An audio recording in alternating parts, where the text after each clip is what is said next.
Nakakabit niya. 23.30. Ngayon yung alas kung kailan nakaklamp na kayo, sir. Nakakabit na. Kaya Oo, may lumpia ako, deliver. Oo nga. Wala namang problema Ito may USD. I-deliver ko sa USD. Kaya nga, wala namang problema kung may Kapag clamping mo yan, oh. Okay. Nakaawa ko, ano eh. Kaya po yung naradaan, ma'am. Discolson pa po ito. Pedestrian po yan. Kasi nakapasok dito kanina eh. Kasi itong dalawang truck na ito eh. So dito maraming Nilang gisnan, ang kinagisnan nilang dati, pwede tayo magparada kung saan taan. Okay po.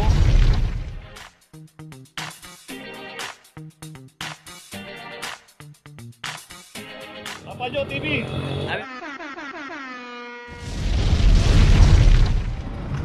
location natin, Arligue, corner Duki, Alba. Dito yung isang Nissan Sentra. At ito wala rin driver. 23.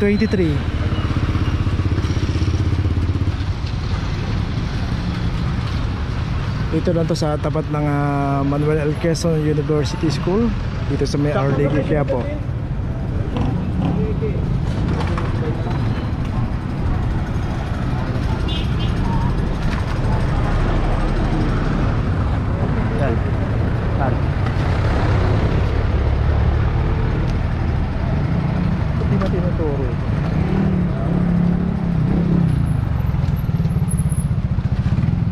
Okay, ito may notice na itong Nissan Sentra.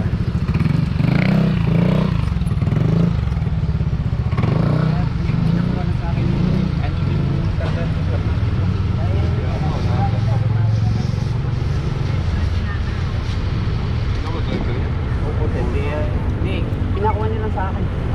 Kasi kinuha niya yung plastic. Ay ito, dala-dala ko nga.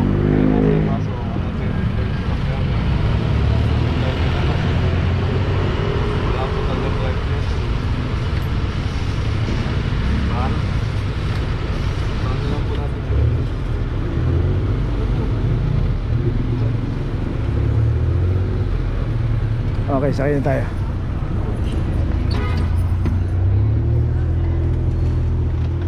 Location natin Maceda, corner Florentino Street. Dito isang Mitsubishi Mirage ang naklam dito. Dito nga makikita natin yung pinaradahan. Merong signage dito, no parking, clamping, so mabuhay lane. Dito sa kahabaan ng Maceda, lagi pong dinadaanan ng clamping to. Dito pagka nadaanan po yung ating sasakyan during operation na naka-obstruct pa rin at walang driver, wala pong hinahanap na driver dito o oras na inaantay. So pagka inabutan po yan, kinaklamp na po kagad yan. Kaya yung sinasabi nila na wala pang 5 minutes, wala pong batas na 5 minutes sa clamping. Sa national po yun, yung MMDA, pagka nagtotow po may 5 minutes po silang binibigay. Pero pagka inabutan mo, ticket ka pa rin. So ito, meron na nga notice yung Mirage. Tuloy na po tayo. So yun, meron pa dun yung isa, Kia Vesta.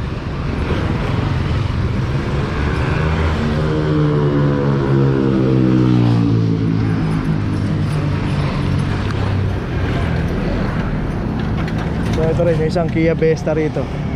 Bukas yung bintana pero walang driver sa loob. Wap, nakaklam yan ha. Nakakabit niya. 23.30. Ngayon yung alas kung kailan nakaklamp na kayo, sir. Nakaklam na. Kaya dapat aware tayo.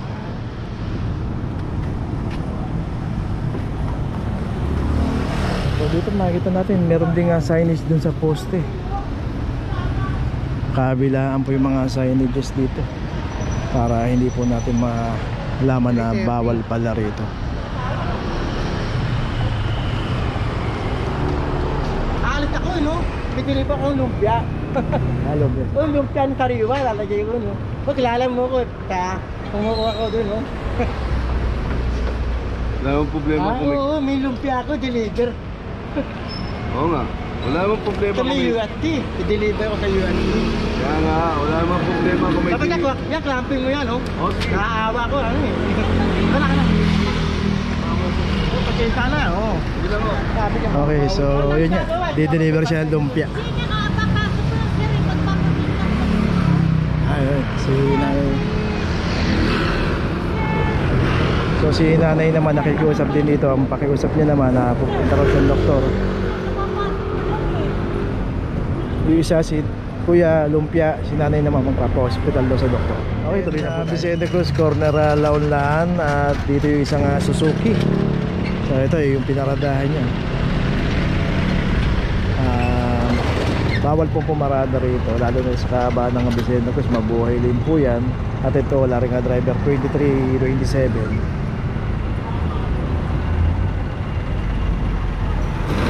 So yung isang jeep, ayun, buti nasakyan ni Kuya, hindi pa nakaklam. At yun, meron pa pala rito.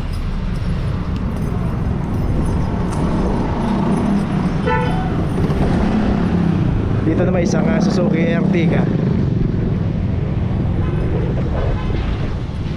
23-20. So dalawang sasakyan na klam doon. Yun ang ginagawa na rin ng notice yung nandoon. At saka ito naman yung pinaradahan nito, isang townhouse. Yung mga townhouse dito kasi may mga garahe po yan.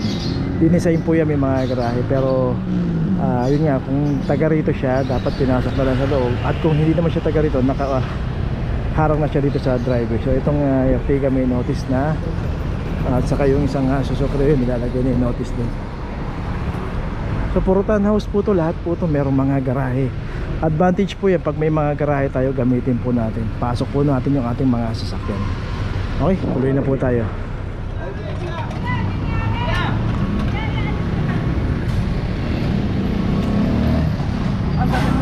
Pedestrian po yung pinaradahan, ma'am. School zone pa po ito. Pedestrian po yan, sir. Ay, ito yung leader namin, ma'am.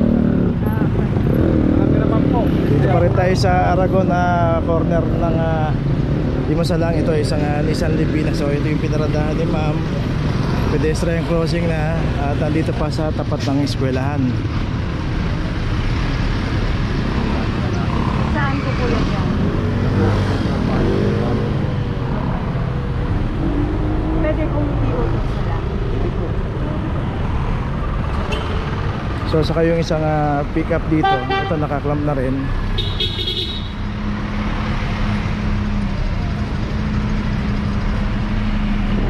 (23:32)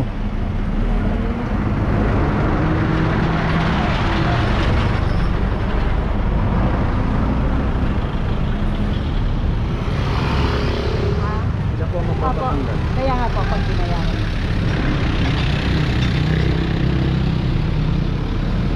Ang ganong oras po yun? Ano po yun? Ano po yung requirement pag pumunta mo? Ito lang po. Sige po. Attention na po.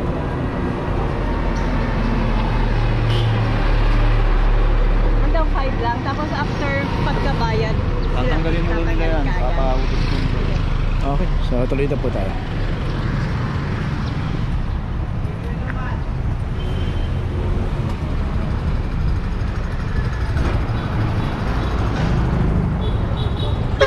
So ayun, may nakita pa nga tayong parking ticket.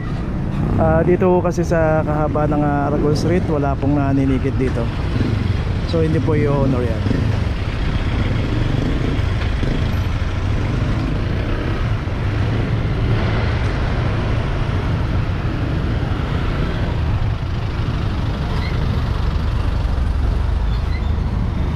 So doon makikita natin merong isang ambulansya yung nakatambay doon. Pero meron driver naman po yun.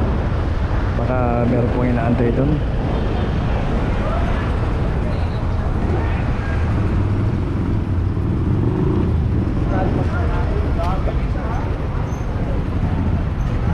Mataas, malaki yung gulong. Okay, may notice na, tuloy na tayo. Location natin Dapitan, corner Sisa Street. Dito isang Nissan Terra. At ito meron na rin aklam number 2318. At dito rin pumarada sa kahaba ng Dapitan, Mabuhay Lane. At school zone pa. So ito, eskwelahan to, yung pinaradahan nito. So merong mga signage dito, no, yung para makita nila na bawal palang pumarada. So ayun, makikita natin isang signage. Nga lang, nalukot na. Yung isang signage na yun, no parking yan, clamping zone. So yan, nagsisilbing babala yan para malaman natin kung yung pinaparadahan natin ay bawal. Sabihin natin hindi natin alam pagka may nababasa tayong mga signage. Yun ang ibig sabihin ng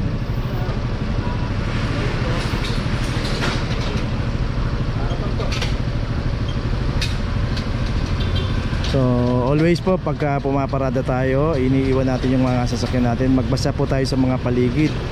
Pag may mga nakasulat po na no parking, clamping zone, mabuhay lane, iwasan na po natin. Ngayon kung saan pwedeng pumarada, makikita po natin yung mga secondary road, yung mga side street na yan. Malimit po dyan nakakaroon ng mga pay parking sa mga secondary road. Magtanong lang po tayo pag di natin alam. Okay, yun na yung notice na ilalagay na lang. Tuloy na po tayo. Okay, dito pa rin tayo sa Aragon Street. Ayan, palabas na ng Lacson Avenue. Dito isang Honda CRV 2318. At ito wala rin driver to. Pero may... Ano nga itong ano ito? Try ko na. Okay, ito may parking ticket.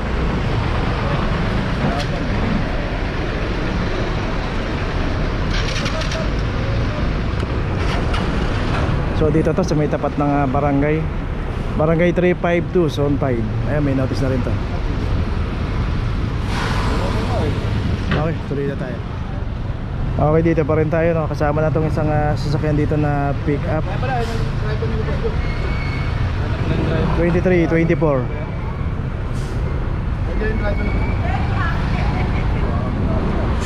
Akin. Kasi may nakapasok dito kanina eh. Kasi itong dalawang truck na ito eh. So dito maraming problema rito. Halos lahat gusto makiusap, gusto wala po kayong maayos na garahe, talaga makaklam po kayo. Buti nga klam, paano kung towing pa? Dapat talaga may proper parking tayo para hindi na tayo nakikiusap, nakikitalo pa. Pwede yung magpautos na lang po ako? Ayun si nanay, Magkano? 900 po. Andun po. Lahat po ng katanungan, bakit kayo nahuli, anong dahilan, magkano, address, cellphone number, nandiyan na po lahat. Wala na po kayo itatanong, basahin na lang po. Okay, tuloy na tayo. Okay, nandito na ngayon tayo sa opisina ng clamping, sa impounding dito sa Central. Dito na po nagtatapos ang ating vlog. Maraming salamat po sa mga subscriber, sa mga viewers, sa mga napadaan po sa ating channel. Maraming salamat po sa mga suporta nyo. Sa mga hindi pa po nakakapag-subscribe, subscribe na po tayo mga kabayan. Maraming salamat po. Mabuhay!